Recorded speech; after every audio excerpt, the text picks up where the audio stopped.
नमस्कार दोस्तों, आज मैं आपको सफला एकादशी व्रत में सुनी जाने वाली संपूर्ण कहानी सुनाने जा रही हूँ। प्रेम से बोलिए विष्णु भगवान की जय हो, एगारस माता की जय हो।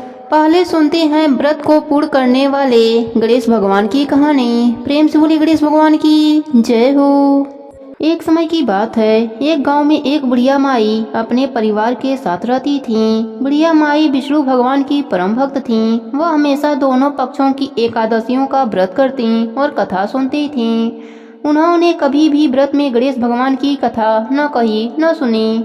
इसी कारण उनका व्रत अधूरा रह गया। पर बुढ़िया माई को इस बात का पता नहीं था। उनको लगता था कि वह तो पूरा व्रत कर रही हैं और उनके व्रत के पुण्य से उनको वैकुंठ लोक की प्राप्ति जरूर होगी।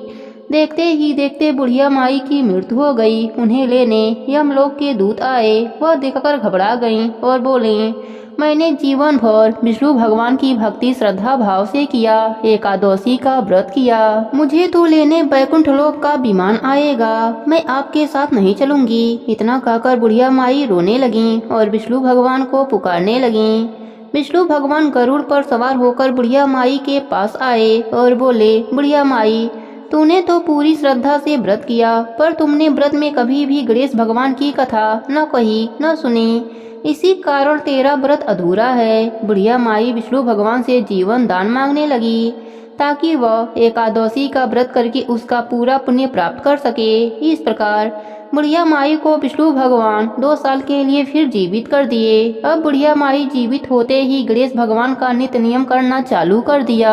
एकादशी का व्रत करती तो एकादशी व्रत की कथा सुनती और अंत में गणेश भगवान की कथा सुनने लगी। इस प्रकार 2 साल में बुढ़िया माई ने 4 एगारस पूरा कर लिया। गणेश भगवान की कृपा से एकादशी का पूरा पुण्य बुढ़िया माई को प्राप्त हुआ। बुढ़िया माई की तपस्या से गणेश भगवान प्रसन्न हुए और बुढ़िया माई के सामने प्रकट होकर बोले, बुढ़िया माई, तुमने मेरे नित्य नियम के साथ ही व्रत में श्रद्धा पूर्वक कथा सुनी है, इसलिए मैं तुम पर अत्यंत प्रसन्न हूँ। मैं तुम्हें आशीर्वाद देता हूँ कि जब तक यह पृथ्वी रहेगी तब तक तुम्हारी इस तपस्या का गुणगान लोग करते रहेंगे। साथ ही एकादशी व्रत में तुम्हारी भक्ति की इस कथा को जो मनुष्य प्रेम पूर्वक सुनेगा उसको व्रत का संपूर्ण फल प्राप्त होगा। गणेश भगवान बुढ़िया माई पर प्रसन्न होकर बुढ़िया माई का घर अन्य धन से भर दिया। साथ ही रिद्धि सिद्धि का वास करके अंतर ध्यान हो गए। 2 साल बीतने पर बुढ़िया माई की मृत्यु हुई। ईश्वर उन्हें लेने वैकुंठ लोक का विमान आया। बुढ़िया माई को पूरे मान सम्मान के साथ वैकुंठ लोक ले जाया गया। इस प्रकार गणेश भगवान की कृपा से बुढ़िया माई का घर अन्य धन से भर गया और मरने के बाद वैकुंठ लोक का सुख मिला। हे गणेश जी महाराज, जैसे आपने बुढ़िया माई पर प्रसन्न हुए, बुढ़िया माई के व्रत को पूर्ण किया, उसके घर को अन्य धन से भर दिया, वैसे ही एकादशी का व्रत करने वालों को भी पूरा फल देकर उनका घर अन्य धन से भर देना।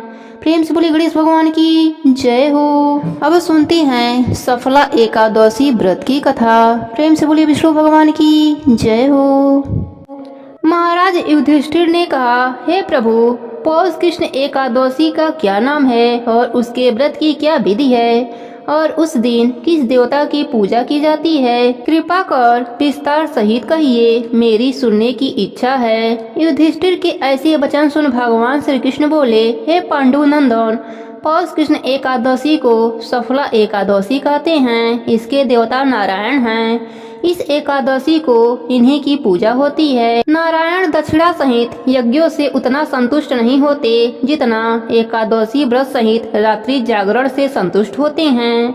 जिस प्रकार देवताओं में विष्णु, मनुष्यों में ब्राह्मण, नागों में शेष, पक्षियों में गरुड़ श्रेष्ठ हैं, उसी प्रकार व्रतों में एकादशी व्रत सबसे श्रेष्ठ है। एकादशी का व्रत करने वाला पुरुष धन्य है और मेरा भी पूज्य है। मैं भी उसकी पूजा करता हूँ। सफला नामक इस एकादशी में ऋतु में उत्पन्न होने वाले प्राप्त फलों से भक्ति पूर्वक नारायण की पूजा करनी चाहिए अथवा नारियल, नींबू, अनार, सुपारी, लवंग आदि अर्पण कर धूप एवं दीप दान करना चाहिए। खडोपचार सहित पूजन कर रात्रि को नित्य एवं कीर्तन कर जागरण करना चाहिए। एकादशी व्रत के समान जो यज्ञ का पुण्य फल है वह और किसी दूसरे व्रत का फल नहीं है। 5 वर्ष तप करके जो पुण्य फल प्राप्त होता है वह पुण्य फल इस सफला नामक एकादशी व्रत के करने से होता है। अब आप सफला एकादशी व्रत की कथा सुनिए। हे राजन, पूर्व काल में महिष्मान नाम का एक राजा था जिसकी राजधानी चंद्रवली थी। उस राजा के 4 पुत्र थे। सबसे बड़े पुत्र का नाम लुम्पक था। वह बड़ा दुष्ट, महानीच, पापी, धूर्त, हरि निंदक और वेश्यागामी था। साधु, वैष्णव एवं देवद्रोही था। उसके पिता ने उसे बहुतेरा समझाया मगर उसकी समझ में कुछ नहीं आया। तब विवश हो राजा ने उसे देश निकालने का दंड दे दिया। राजकुमार लुम्पक दंडित हो पास के ही एक वन में जाकर रहने लगा और अपने पिता के ही राज्य में चोरी और डाके डाल डालकर प्रजा को तंग करने लगा। राजा के अनेकों प्रयत्न करने पर भी वह पकड़ा जाकर दंडित नहीं हो सका। उसका उत्पात एवं हत्या कार्य दिन दूना और रात चौगुना बढ़ता गया और वह एक महान पापी हो गया। परंतु संयोगवश उसने अपना स्थान जहाँ बनाया था वह एक पुराने पीपल के नीचे था और वह किसी समय किसी की तपोभूमि रह चुकी थी। एक दिन लुम्पक को अपना शरीर कुछ अस्वस्थ मालूम हुआ, अस्तु उसने उस दिन कुछ भोजन नहीं किया। दूसरे दिन एकादशी थी। लुम्पक को बड़े जोरों का ज्वर हो आया और वह दिन भर अचेत पड़ा रहा। मध्याह्न समय में उसे कुछ भूख सी मालूम हुई और वह धीरे धीरे चलकर वन में ज्यों त्यों कर कुछ फल ले आया और उस पीपल के नीचे बैठ गया। थकावट से उसका शरीर पुनः भारी हो गया और फलों को खाने की इच्छा ही नहीं हुई। तब उसने फलों को उसी पीपल के जड़ में रख कर कहा, लीजिए वासुदेव भगवान, अब यह फल आपको ही अर्पण है। यह कहकर वह उसी जगह पड़ा रहा और रात भर कराहता और छटपटाता रहा। संयोग इसी को कहते हैं कि इच्छा से अथवा अनिच्छा से वह 10वीं से नियम पूर्वक रहकर एकादशी को भूखा रहा। मध्याह्न समय ऋतु फलों को श्री वासुदेव को अर्पण कर रात भर जागता रहा। इस महापुण्य से उसके आज तक के समस्त पाप जलकर राख हो गए और उसके हृदय में ज्ञान का प्रकाश उदय हो आया। उसी समय एक सुंदर घोड़ा अनुपम और दिव्य साजों से सजा हुआ उसके सामने आ खड़ा हुआ। राजकुमार लुम्पक घोड़े को देखता ही रह गया कि उसके कानों में साफ सुनाई दिया, हे राजकुमार, कल संध्या समय तुमने एकादशी व्रत करके ऋतु फलों से मेरी जो पूजा की उसके पुण्य फल से तुम्हारे सभी पाप नष्ट हो गए, साथ ही तुम्हारी प्रकृति भी बदल गई। अब तुम इसी घोड़े पर सवार हो अपने पिता के पास चले जाओ। वह तुम्हें आदर पूर्वक रख लेगा और तुम्हें तुम्हारा खोया राज भी देगा। राजकुमार लुम्पक ऐसी आकाशवाणी सुन परम प्रसन्न हुआ और तत्काल ही दिव्य दिव्य वस्त्राभूषणों से सुभूषित हो घोड़े पर चढ़ अपने पिता के पास जाकर उन्हें प्रणाम किया और अपना सारा का सारा वृतांत उनको कह सुनाया। राजा अपने पुत्र के ऐसे वचन सुन और उसे परम तेजस्वी जान अत्यंत प्रसन्न हुआ और शीघ्र ही घर बाहर का सारा बंदोबस्त कर राज भी उसके हाथों में सौंप दिया। राजकुमार ने अत्यंत निपुणता के साथ अपना राज्य संभाला। प्रजा संतुष्ट हो गई। राजा हर मास की एकादशियों का व्रत नियम पूर्वक करने लगा और अनेकों पुत्रों का पिता हो अंतकाल में स्वर्गलोक को जाकर आनंद करने लगा। हे राजन, इसी प्रकार जो भी कोई इस सफला नामक एकादशी का व्रत करता है उसके सभी मनोरथ पूर्ण हो जाते हैं। जो भी इस कथा को कहता या सुनता है उसे अश्वमेध यज्ञ करने का फल प्राप्त हो जाता है। प्रेम से बोले विष्णु भगवान की जय हो। अब सुनते हैं 11 माता की कथा। प्रेम से बोली 11 माता की जय हो। एक समय की बात है, एक नगर में एक राजा राज्य करता था। वह बहुत ही धार्मिक प्रवृत्ति का था। उस राजा को समय आने पर 2 कन्याओं का जन्म हुआ। राजा की छोटी बेटी भी अपने पिता की तरह ही धार्मिक थी। वह नियम धर्म से रहती थी। साथ ही वह बचपन से ही 11 का व्रत भी करने लगी। 11 माता की कृपा से राजा की छोटी बेटी लोकप्रिय हो गई। उसकी हर तरफ प्रशंसा होती रहती थी। यह सब देखकर राजा की बड़ी बेटी को बड़ा ही ईर्ष्या होता। वह अपने बहन से जलती रहती। एक बार की बात है, पड़ोसी राजा का बेटा बड़ी बेटी को देखने आया, लेकिन उसे बड़ी बेटी की जगह छोटी बेटी पसंद आ गई। अब तो बड़ी बहन अपने छोटी बहन से और भी अधिक जलने लगी। वह अपने छोटी बहन को मारने के नए नए तरीके अपनाती है। एक बार भोजन में जहर मिलाकर उसे खिलाने की कोशिश करती है। एक बार मटके में जहरीला सांप रखकर छोटी बहन के कमरे में रख देती है। एक बार छोटी बेटी को पनघट पर पानी भरने के लिए ले जाती है और धोखे से नदी में धक्का दे देती है। हर बार 11 माता उसे बचा लेती हैं क्योंकि वह 11 माता का व्रत किया करती थी। बड़ी बहन बहुत परेशान हो गई कि यह तो किसी भी तरह नहीं मरती। एक दिन बड़ी बहन छोटी बहन से बोली, मेरी प्यारी बहन, भगवान ने हम सबकी मृत्यु किसी न किसी तरह लिखी है। क्या तुम्हें पता है तुम्हारी मृत्यु कैसे होगी? बहन बड़ी ही सीधी साधी थी। वह बोली, मेरी मृत्यु मेरे पालतू तोते के गले में जो हार है उसी में अटकी हुई है। यदि कोई मेरे तोते को मारकर वह हार पहन ले तो मैं मूर्छित हो जाऊंगी और फिर उस हार को उतारकर कोई रख दे तो मैं जीवित हो जाऊंगी। उस रात छोटी बहन अपने पिता के पास गई और बोली, पिताजी, मुझे शक है, यदि मैं मर जाऊं तो आप मुझे जलाना मत। आप मुझे हमारे पुराने महल के कुएं के पास झोपड़ी बनवाकर खाट पर सुला देना। राजा बोले, बेटी, तुम ऐसा क्यों बोल रही हो? 3 दिन बाद तो तुम्हारी शादी है। तब छोटी बेटी बोली, पिताजी, समय का कोई भरोसा नहीं। इस तरह शादी वाले दिन भी आ गए। उसी दिन बड़ी बहन छोटी बहन के पालतू तोते को ढूंढती है पर वह उसे कहीं नहीं मिलता। तभी दरवाजे पर बारात आ जाती है। वरमाला का कार्यक्रम संपन्न हो जाता है। फेरों की रस्म शुरू हो जाती है। उधर बड़ी बहन तोते को ढूंढ लेती है और वह उस तोते को मार देती है। वही छोटी बहन 3 फेरे राजकुमार के साथ पूरे कर लेती है। तभी छोटी बहन मूर्छित होकर गिर जाती है। उधर बड़ी बहन तोते के हार को खुद पहन लेती है। इधर सभी घबरा जाते हैं। सभी बारातियों में हलचल मच जाती है कि राजकुमारी को क्या हुआ। सभी डर जाते हैं। तब राजा वैद्य हकीमों को बुलाते हैं। छोटी राजकुमारी को महल में ले जाकर लिटा दिया जाता है। वैद्य हकीम राजा से कहते हैं, राजकुमारी ना मरी है ना जीवित हैं। हमने ऐसा पहली बार देखा है। तब राजा उनसे कहते हैं, वहां जाकर बोलना कि राजकुमारी बेहोश हैं, अभी थोड़ी देर में ठीक हो जाएंगी। यदि तुम ऐसा नहीं कहोगे तो मैं तुम्हें फांसी दे दूंगा। बेचारा वैद्य हकीम राजा के कहे अनुसार वैसा ही बोलता है। तभी बड़ी बेटी आती है और कहती है, पिताजी, मुझे छोटी बहन के मरने का बहुत दुख है। उससे ज्यादा दुख मुझे आपके इज्जत का है जो कि खराब हो जाएगा।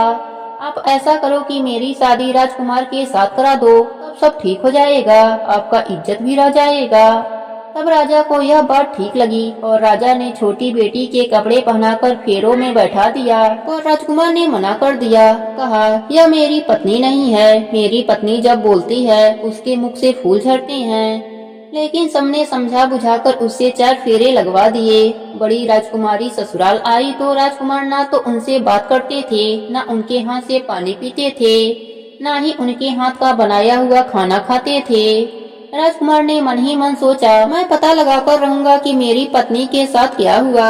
एक दिन राजकुमार दुखी होकर घोड़े पर बैठकर जा रहे थे कि घोड़ा वहीं जाकर रुका जहां राजकुमारी की अधमरी लाश रखी गई थी। राजकुमार ने मन ही मन सोचा कि घोड़ा यहाँ किस कारण से रुका है। राजकुमार घोड़े से उतरकर पुराने महल में गए। वहाँ एक चौकीदार था। राजकुमार ने चौकीदार से पूछा, यह महल किसका है? तब चौकीदार ने बताया कि यह महल आपके ससुर जी का है। वहाँ खाट पर कौन सो रहा है? राजकुमार ने चौकीदार से पूछा। तब चौकीदार कहने लगा कि यह राजा की छोटी बेटी हैं, जो शादी वाले दिन अधमरी हो गई थी। तब राजकुमार ने कहा, यह तो मेरी पत्नी है, इसके साथ मेरे फेरे हुए थे। राजकुमार ने चौकीदार से कहा, तुम किसी से कुछ मत कहना कि मैं यहाँ हूँ, तुम्हें मुँह मांगी रकम दूंगा। चौकीदार ने हाँ कह दिया। राजकुमार खाट के पास गया और बचे हुए फेरे खाट के साथ ले लिया। राजकुमार उस दिन वहीं पर रहा। छोटी रानी रात को खड़ी हो गई।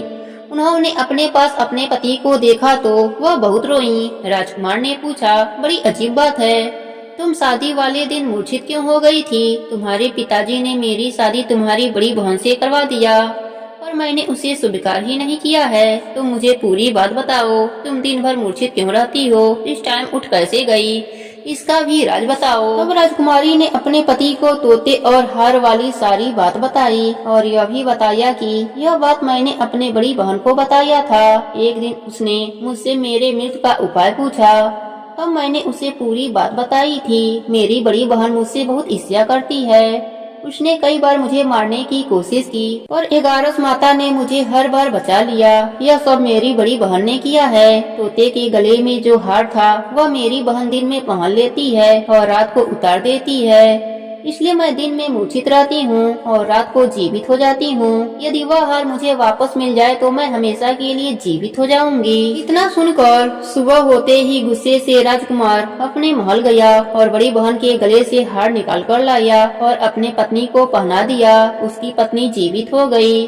फिर उसे लेकर महल गया और उसकी बड़ी बहन को महल से निकल जाने के लिए कहने लगा। बड़ी बहन रोने लगी और रोते रोते बोली, हे छोटी बहन, तुम्हें क्यों हर खुशी भगवान दे देते हैं और मुझे क्यों दुख देते हैं, इसका रहस्य बताओ। तब छोटी बेटी बोली, तुम्हारे मन में लालच रहता है, इस कारण तुम्हें दुख मिलता है और मैं सबका कल्याण चाहती हूँ। साथ ही 11 माता का व्रत भी करती हूँ, इसलिए काल भी मेरा कुछ नहीं बिगाड़ सकता। यह सब 11 माता की महिमा है, जो मेरे साथ तुमने कई अनहोनी किया पर हुआ नहीं। हर बार 11 माता ने मेरी रक्षा करी। अब बड़ी बहन की आंखें खुल गई। वह बोली, हे बहन, मुझे क्षमा कर दो, मैं कहाँ जाऊंगी। तुम मेरे लिए एक महल दे दो, मैं उसी में रह लूंगी। छोटी बहन को अपने बड़ी बहन पर दया आ गई और राजकुमार से कहकर अपने बड़ी बहन के लिए एक छोटा सा महल दिलवा दिया। बड़ी बहन उसी में रहने लगी। अब वह नेम धर्म से दिन बिताती थी, साथ ही 11 का व्रत भी करने लगी। इधर छोटी बहन पति के साथ राज सुख भोगने लगी, साथ ही दोनों जन 11 का व्रत भी करने लगे। 11 माता की कृपा से छोटी रानी को एक सुंदर सा पुत्र उत्पन्न हुआ और महल में रिद्धि सिद्धि का वास हो गया। ये 11 माता, जैसे आपने छोटी राजकुमारी पर अपनी कृपा करी, वैसे ही अपने सभी भक्तों पर अपनी कृपा बनाए रखना। प्रेम से बोलिए 11 माता की जय हो, विष्णु भगवान की जय हो। दूसरी कथा के अनुसार एक नगर में एक सेठ रहता था। वह अपने शादी के बाद नए वस्त्र पहनकर अपने पत्नी को लाने पहली बार ससुराल जा रहा था। रास्ते में उसने एक गाय को तालाब की ओर जाते देखा। वह गाय पानी पीने के लिए तालाब में उतर तो गई, लेकिन कीचड़ होने की वजह से वह तालाब से बाहर नहीं निकल पा रही थी।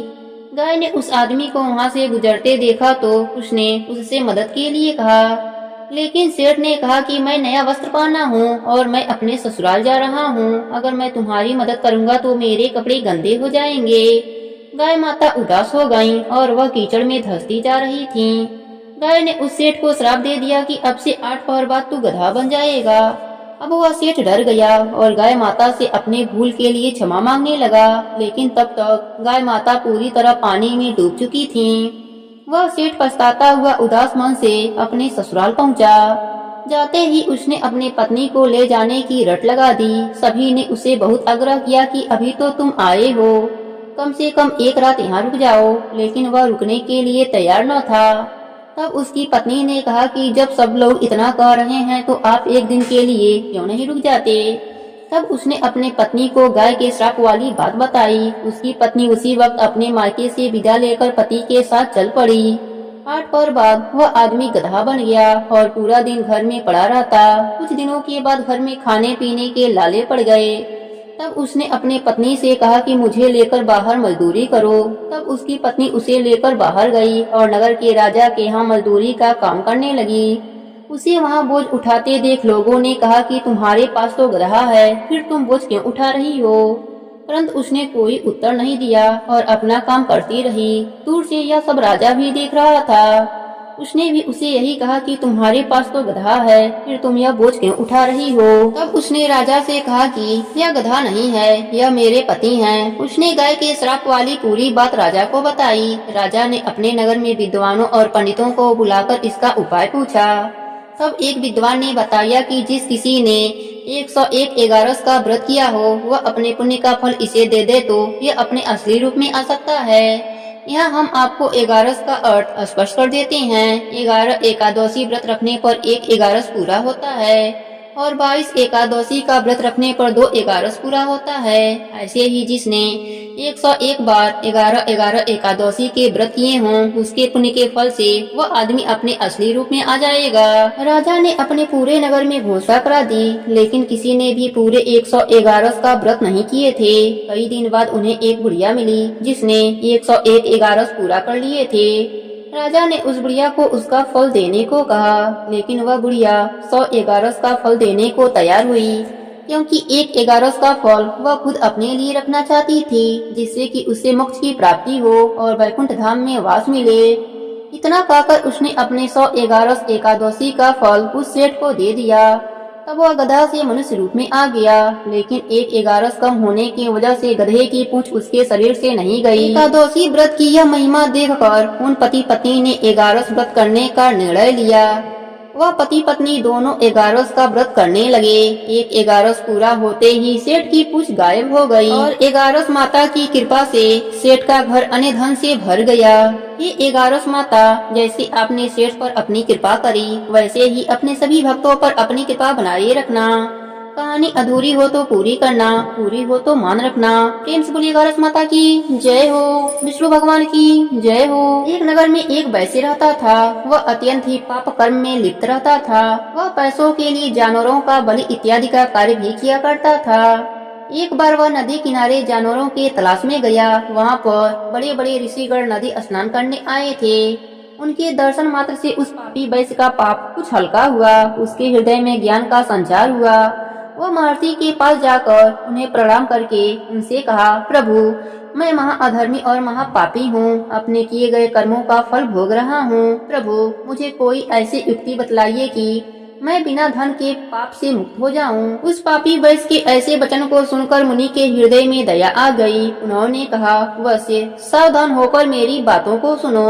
हर मास में 11 पड़ता है। 11 के एक दिन पहले शाम को शुद्ध मन से संकल्प करो कि अपने पापों के मुक्ति के लिए मैं 11 का व्रत करूंगा। इस प्रकार संकल्प कर 11 के प्रातः काल शौच इत्यादि से निवृत्त होकर स्नान कर भगवान का पूजन एवं ध्यान करो। दिन भर और रात भर भोजन पान का त्याग करके केवल भगवत भजन करो। द्वादशी को व्रत का पारण कर किसी ब्राह्मण को कुछ दे दो, तुम्हारा पाप अवश्य ही नष्ट हो जाएगा। वह वैश्य मुनि के वचनों को सुनकर अपने घर आया और नियम अनुसार वह 11 का व्रत करने लगा। 11 व्रत के प्रभाव से उसके समस्त पाप नष्ट हो गए और वह परम पद को प्राप्त हुआ। 11 के समान सरल एवं फल देने वाला और कोई दूसरा व्रत नहीं है। प्रेम से बोलिए 11 माता की जय हो, विष्णु भगवान की जय हो। अब सुनते हैं तुलसी माता की कथा। प्रेम से बोलिए तुलसी माता की जय हो। भगवती तुलसी मूल प्रकृति की प्रधान अंश हैं। प्रारंभ में वे गोलोक में तुलसी नाम की गोपी थीं। भगवान के चरणों में उनका अतिशय प्रेम था। रास लीला में उनकी श्री कृष्ण के प्रति अनुरक्ति देखकर राधा जी ने कुपित होकर उन्हें मानव योनि में जन्म लेने का श्राप दे दिया। इससे वे भारतवर्ष में राजा धर्मध्वज की पुत्री हुईं। गोलोक में सुदामा नाम का एक गोप था। भगवान श्री कृष्ण का मुख्य पार्षद था। उसे भी किसी कारण से क्रोधित होकर राधा जी ने दानव योनि में जन्म लेने का श्राप दे दिया। उनके श्राप से अगले जन्म में वह सुदामा शंखचूड़ दानव बना। ब्रह्मा जी के प्रेरणा से भगवती तुलसी का शंखचूड़ दानव से गंधर्व विवाह संपन्न हुआ। ब्रह्मा जी का वरदान प्राप्त कर उस दानव राज ने अपने पराक्रम द्वारा देवताओं को स्वर्गलोक से निष्कासित कर उस पर अपना अधिकार कर लिया। देवगण एकत्र होकर भगवान विष्णु के शरण में गए। भगवान विष्णु जी ने देवताओं को शंखचूड़ के जन्म एवं वरदान आदि की सब कथा सुनाई तथा उसकी मृत्यु का उपाय बताते हुए उसे मारने के लिए भगवान शंकर को एक त्रिशूल प्रदान किया तथा यह भी बताया कि तुलसी का सतीत्व नष्ट होने पर ही उसकी मृत्यु संभव हो सकेगी। इसका भी आश्वासन भगवान विष्णु ने देवताओं को दिया। अपने कहे अनुसार भगवान विष्णु ने छल पूर्वक तुलसी का सतीत्व नष्ट किया।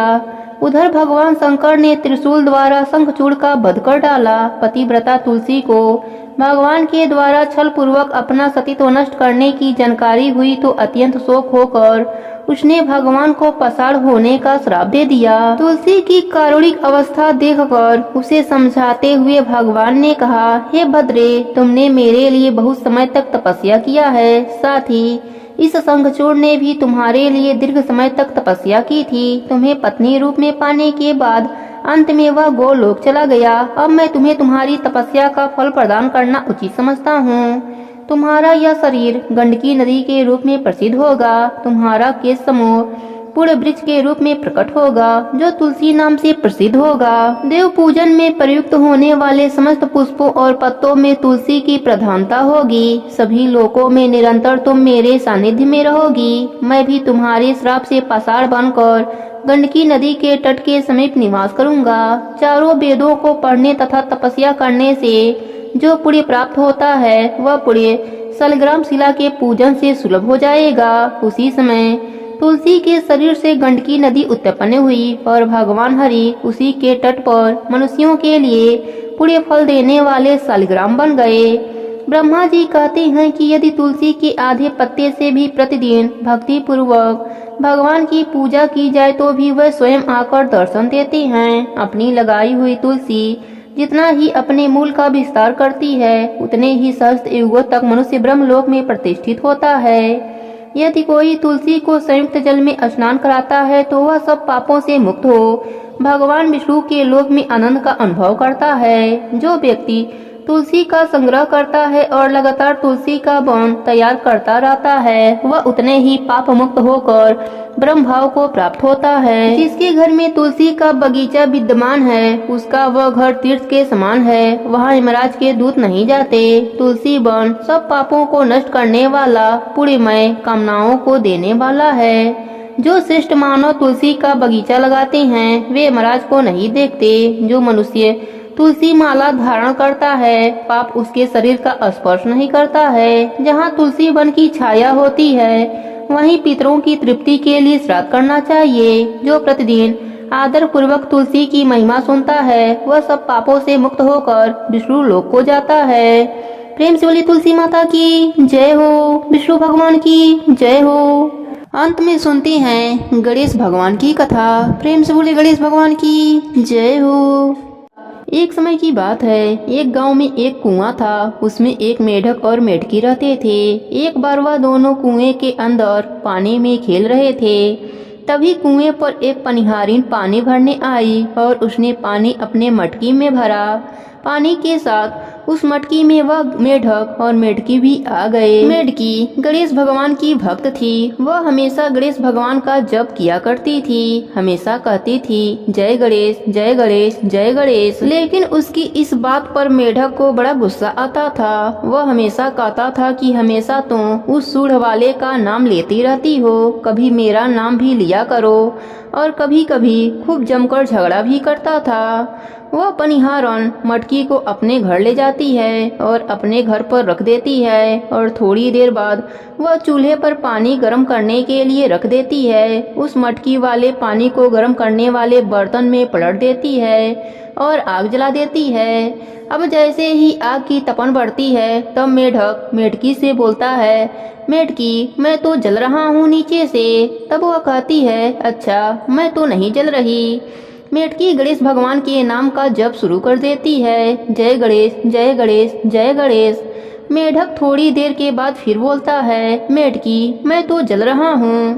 तब मेढकी फिर कहती है, मैं तो नहीं जल रही हूँ। चलो आप ऐसा करो, आप मेरी जगह पर आ जाओ और मैं आपकी जगह पर आ जाती हूँ। तब मेढक कहता है, ठीक है। दोनों जगह बदल लेते हैं। मेढकी फिर गणेश भगवान के नाम का जप शुरू कर देती है, जय गणेश जय गणेश जय गणेश।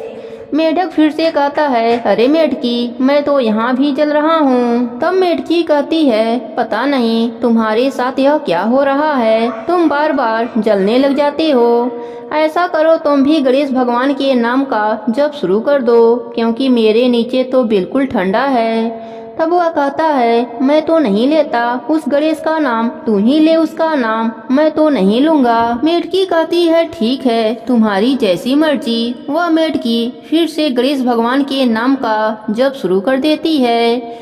मेढक को ऐसा एहसास होता है कि गणेश भगवान का नाम लेने से मेढकी को आग का असर नहीं हो रहा है, लेकिन मैं तो जल रहा हूँ। अब मेढक भी गणेश भगवान का नाम लेना शुरू कर देता है और वह भी बोलता है, जय गणेश जय गणेश जय गणेश। वह दोनों गणेश भगवान के नाम का जप शुरू कर देते हैं। गणेश जी बछड़े का रूप धरकर आते हैं और उस बर्तन में लात मार देते हैं, जिससे बर्तन का सारा पानी गिर जाता है। मेढक और मेढकी बाहर निकल आते हैं। दोनों बाहर आकर उसी कुएं में चले जाते हैं। अब मेढक गणेश भगवान के नाम का महिमा देखकर गणेश भगवान के नाम का जप शुरू कर देता है। इस प्रकार गणेश भगवान का नाम लेने से, कथा कहानी सुनने से गणेश भगवान हर संकट से उबारते हैं। हे गणेश जी महाराज, जैसे आपने उस मेढक मेढकी पर अपनी कृपा करी, उनकी रक्षा करी, उसी तरह अपने सभी भक्तों पर अपनी कृपा बनाए रखना, सबकी रक्षा करना। प्रेम से बोले गणेश भगवान की जय हो।